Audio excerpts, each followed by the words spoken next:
Assalamualaikum warahmatullahi wabarakatuh. Tepangkeun nami abdi Sania Ayu Suzana ti kelas 12 IPA 3 di dieu abdi bade ngaresensi novel anu judulna Nu Ngageugeuh Legog Kiara. Keun Legog Kiara Dadan Sutisna. Teu jauh ti hiji lembur aya tangkal Kiara anu umurna geus ratusan taun anu sok disebut Legog Kiara. Rea dongengna nu lewat kadinya Legog Kiara teh cenah mah balikna sok terus gering. Tapi si Emod jeung si Sadun meni panasaran hayang ngabuktikeun yen eta mitos Legog Kiara. Cek bapana si Emod di Legog Kiara teh loba jurig jeung dedemit.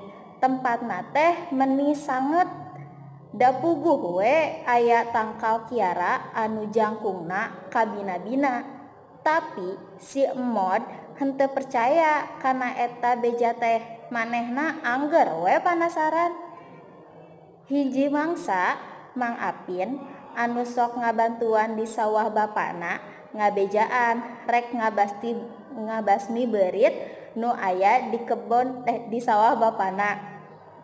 Sawah bapana si Emod teh aya di deket Legog Kiara. Si Emod teu nyia-nyiakeun kesempetan.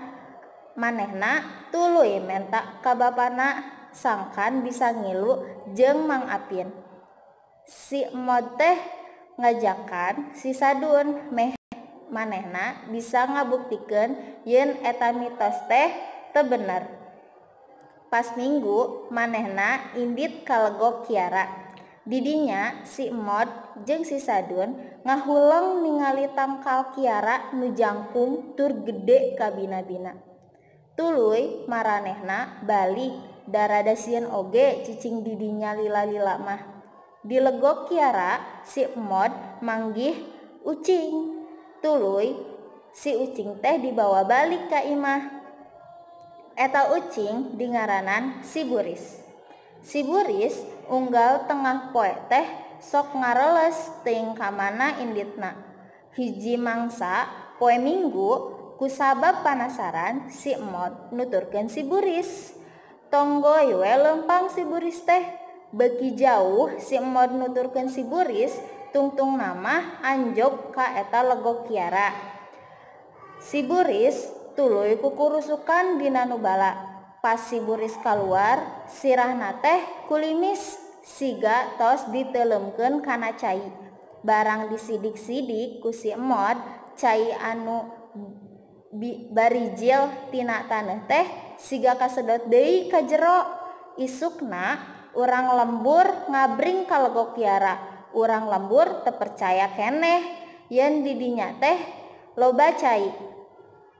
Ayeuna mah urang lembur teh teu aya nu sieun deui ka eta Legog Kiara, malahan nu datang ka dinya jang mawa cai teh nyeueuran. Kaleuwihan buku Nu Ngageugeuh Legog Kiara ieu nyaeta novel ieu teh sae pisan kanggo kabeh jalma. Sabab ieu novel teh ngabogaan amanat nu loba tur sae pisan. Novel ieu oge nyaritakeun kahirupan urang sapopoe.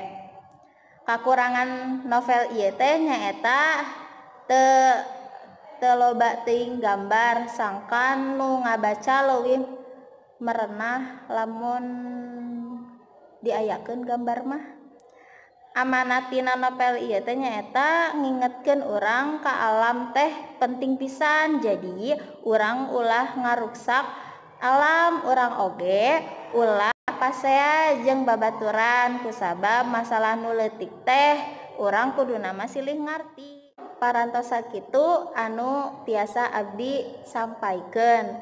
Wassalamualaikum warahmatullahi wabarakatuh.